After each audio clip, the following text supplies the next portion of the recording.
Growth in consumer spending has slowed from last year's rapid pace, in part reflecting lower real disposable income and tighter financial conditions. Activity in the housing sector has weakened significantly, in large part reflecting higher mortgage rates. Higher interest rates and slower output growth also appear to be weighing on business fixed investment, while weaker economic growth abroad is restraining exports. As shown in our summary of economic projections, since June, FOMC participants have marked down their projections for economic activity, with the median projection for real GDP growth standing at just 0.2% this year and 1.2% next year, well below the median estimate of the longer-run normal growth rate. Despite the slowdown in growth, the labor market has remained extremely tight, with the unemployment rate near a 50-year low, job vacancies near historical highs, and wage growth elevated. Job gains have been robust, with employment rising by an average of 378,000 jobs per month over the last 3 months. The labor market continues to be out of balance, with demand for workers substantially exceeding the supply of available workers. The labor force participation rate showed a welcome uptick in August, but has little changed since the beginning of the year.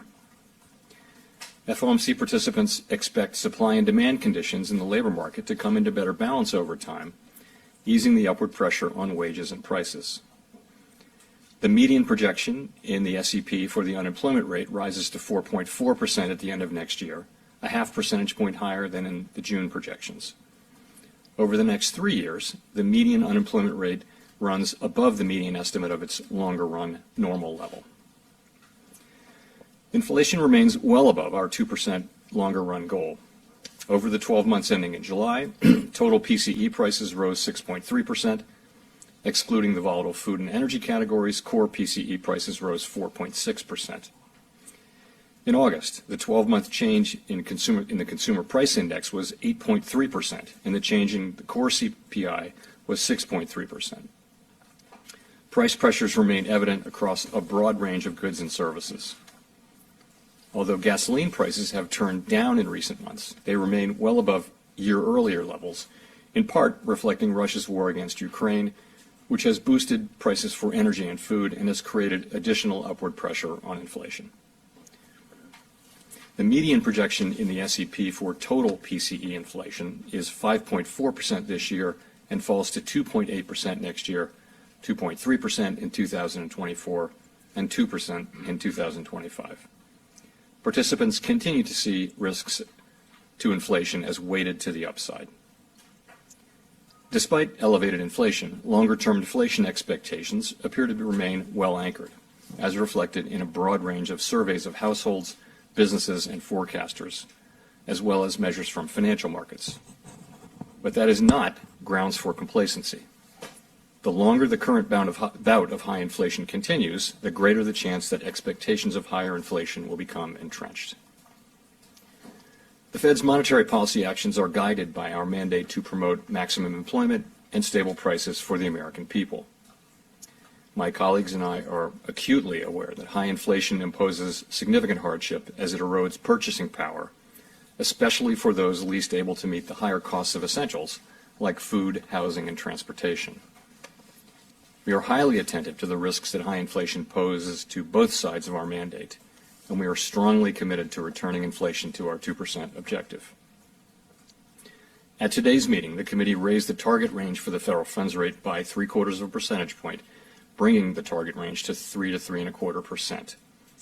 And we are continuing the process of significantly reducing the size of our balance sheet, which plays an important role in firming the stance of monetary policy.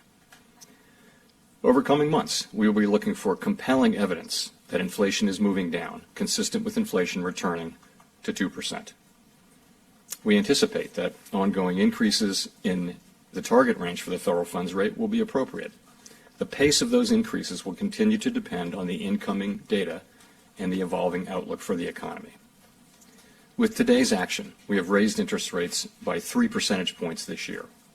At some point, as the stance of monetary policy tightens further, it will become appropriate to slow the pace of increases while we assess how our cumulative policy adjustments are affecting the economy and inflation. We will continue to make our decisions meeting by meeting and communicate our thinking as clearly as possible.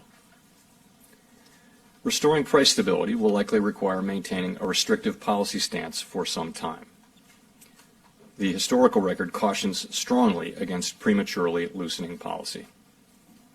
As shown in the SEP, the median projection for the appropriate level of the federal funds rate is 4.4% at the end of this year, 1 percentage point higher than projected in June. The median projection rises to 4.6% at the end of next year and declines to 2.9% by the end of 2025, still above the median estimate of its longer run value. Of course, these projections do not represent a committee decision or plan, and no one knows with any certainty where the economy will be a year or more from now.